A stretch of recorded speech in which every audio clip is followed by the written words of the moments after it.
wanted to do a concert with Inuit throat singing since I first heard Inuit throat singers in 1981.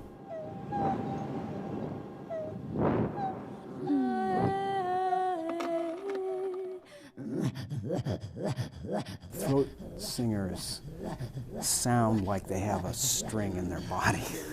And they sound like they're somehow finding a way to bow that string.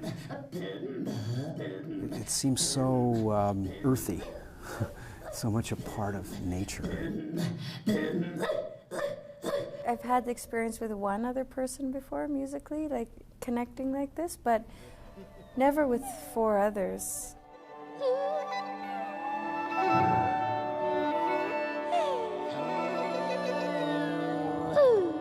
So I want to hear what you guys have for your score. We don't have anything. I was hoping that we would stay somewhat abstract on this. Okay.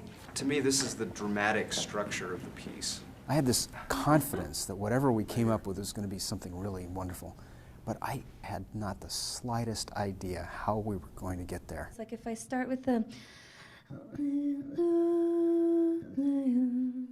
All of a sudden, the idea of colors just popped into my mind.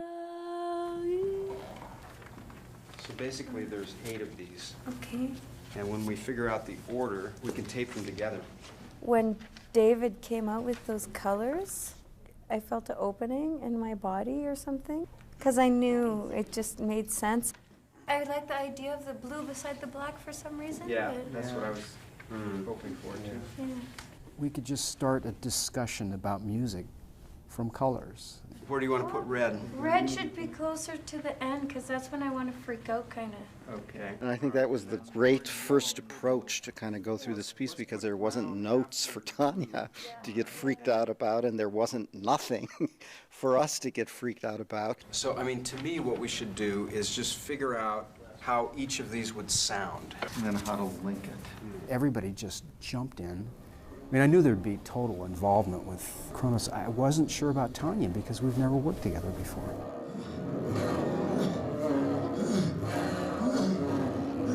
It was wonderful how it just kind of took on a life of its own, and I could just kind of step back and let everybody just kind of paint. They're making it up as they go along, which is completely new for them. And I'm working within structure, which is completely new for me, so our balance is taking care of itself really nicely. So we're in brown, right? Yeah. We've been rehearsing in the morning, and then we have a rehearsal tonight, but now in the afternoon, we had the opportunity to go for sort of dog sled riding, and it was just phenomenal.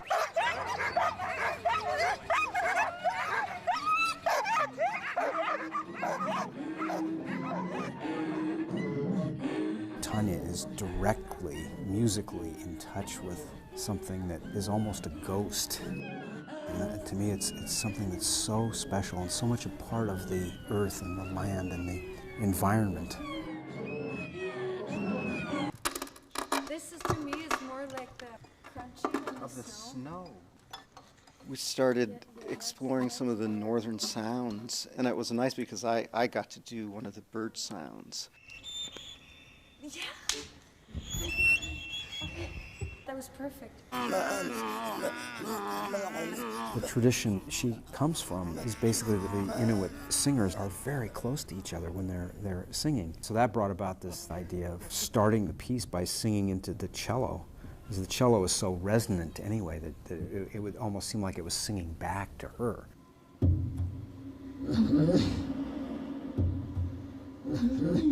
It's always been my dream to interpret my home through musicians. So I guess that's what's really happening, is like, it's my dream coming true. Are you partial to the lower noises or the higher? Yeah.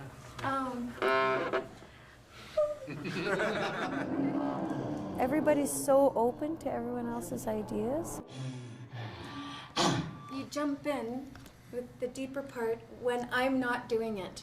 So it's like opposite. Yeah, yeah. Okay.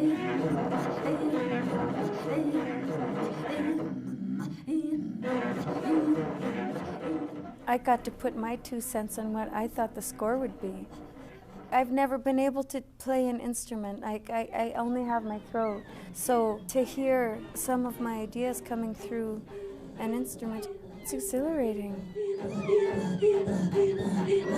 Oh, that's fun! Her language is growing and developing and changing all the time. Every step you take has a different sound quality to it. I've always had a sense of her being very instinctive, and she responds to things totally directly and honestly. I just love musical people that are like that. I keep having this feeling like we're walking towards the edge, and if we had enough time together, we could just jump off, like go farther and farther into it. That sense of playfulness, of creating games and images. Yours is so big. For me, it's never been as strikingly portrayed in our whole career as it has been in the last several days. I'm going to learn how to make better music because of them. Like I can feel it opening new places when it comes to structure and how you can maintain your passion while having structure, which I didn't believe in much before. Of course, we ended with Red. Tanya has helped us with the vocabulary of what I call, quote-unquote, a freak out. And so our very last color is going to be everybody just freaking out and ending it with a bang. The piece is... It's there. It's there now. Yeah. I'm so excited. Cool. Should we try it?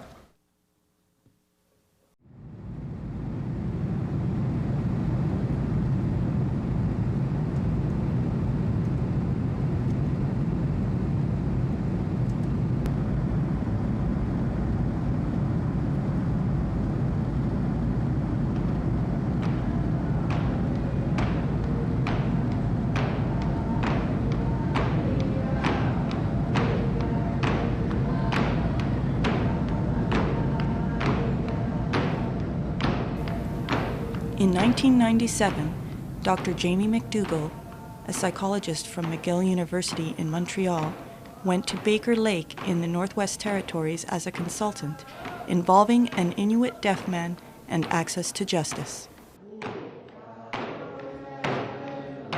The issue involved was the fact that the accused Inuit deaf man did not know or understand American Sign Language, a sign language that is normally used in the southern part of Canada. As a result, the court could not find a reliable way to communicate with the deaf man in context of the legal process. After many hours of consultation with the deaf man and numerous members of the Baker Lake community, Dr. McDougall established that the deaf man in fact did have a systematic form of sign language to communicate. In order to further study the nature of this newly discovered sign language, which Dr. McDougall termed Inuit Sign Language, Justice Canada supported a research study in 4 communities in the Northwest Territories. Deaf people were identified in Iqaluit, Rankin Inlet, Baker Lake, and Pangmirtung. It was established that deaf people who never went to the residential schools in the South to learn American Sign Language had developed their own indigenous form of sign language, now called Inuit Sign Language. Some dialectical differences between communities were identified. However, the language was mutually intelligible between communities. In 2001, the Nunavut territory was established as Canada's newest territory, separate from the Northwest Territory. Shortly after that, the government of Nunavut, in particular the Department of Culture, Language, Elders and Youth, undertook a comprehensive language consultation with all the communities in Nunavut. As part of this process, a number of deaf people from various communities, including their families and friends, raised the issue of sign language used among deaf people in Nunavut. It was in this context that in July 2006, Dr. McDougall invited deaf people, their family and friends from all regions of Nunavut to a focus group in Iqaluit to recalibrate and discuss issues related to deafness. In addition, the recognition of Inuit Sign Language as an official language by the Nunavut government was discussed. Most people here I have visited in their own communities. So the first thing we see is that different deaf people and their families here have different sign languages. Now, all of these languages are good.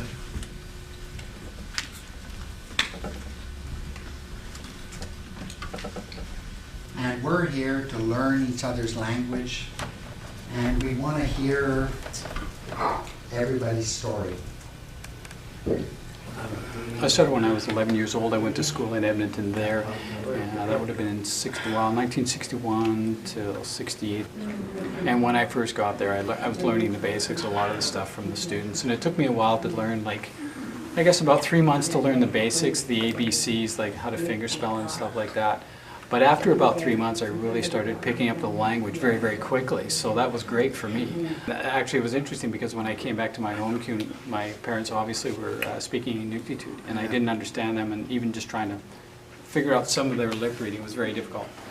So as a result of that, we actually, right at that time, started creating home signs or signs that were based on Inuktitut. My suggestion, I mean, what I see is that you have at least 2 sign languages here.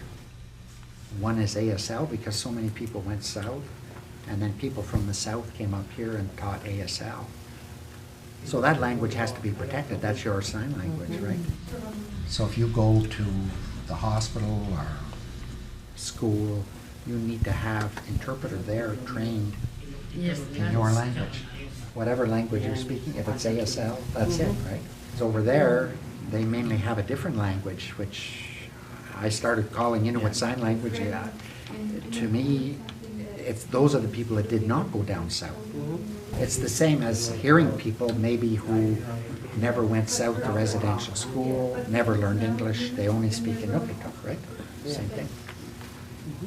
And so we need to protect those people too, I think. They need to have the same service. So my suggestion, but it's up to you people to decide, is if they get a language act that we make sure everything is protected. So all deaf people, no matter which language they're using, everybody is good. So This historic meeting of deaf people and their families and friends was very successful. It resulted in a number of concrete recommendations for future development of sign language as well as other general matters related to the welfare of deaf people in Nunavut. One of the main recommendations was the need to document the Inuit Sign Language and the American Sign Language and their use in the Nunavut territory. In addition, there was a pressing need to begin the documentation of the oral history of deafness in Nunavut. Canada Goose. As a result of these recommendations, Dr. McDougall, with the support of the Nunavut government and the Department of Culture, Language, Elders and Youth, led a number of studies directed to the documentation of Inuit Sign Language and the oral history of deafness in Nunavut. In 2008, the Inuit Language Protection Act and the Official Languages Act were passed in Nunavut and by the Canadian federal government. Inuit languages are now considered official languages, and in a parallel process, the government recognized Inuit Sign Language as a language of education and a language that was normally used in Nunavut.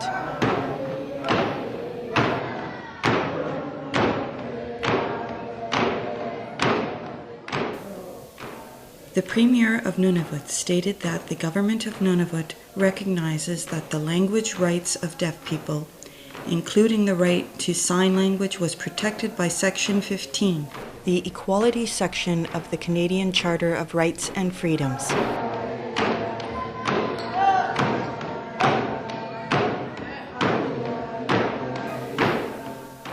In order to affirm the recognition of Inuit Sign Language by the government of Nunavut, the proceedings of the Legislative Assembly were interpreted for the first time in both ISL, Inuit Sign Language, and ASL, American Sign Language. Many deaf Inuit with their family and friends were in attendance in the gallery of the legislature to applaud this historic event. Meanwhile, in the time period of 2007 to the present, the Inuit Sign Language documentation project continued under the leadership of Dr. McDougall. This project involved many deaf people and their families from a variety of communities in Nunavut. Booklets, flashcards, posters, CDs, and DVDs were developed in both ISL and ASL and distributed throughout Nunavut to a variety of institutions, including elementary and secondary schools. Of particular interest was the innovation of video conferencing facilities, already available throughout Nunavut in the education and justice systems, and its use as an effective way of sign language communication.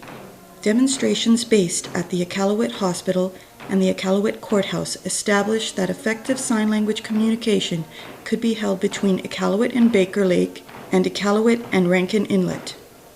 This form of video communication holds great potential not only for the linking up of deaf people in the territory, but also as a means for providing remote video sign language interpretation, in particular in the education, justice, and healthcare systems. It is important to note that education, justice, and healthcare systems all have legal requirements for the provision of sign language interpretation, where necessary, for both deaf children and adults.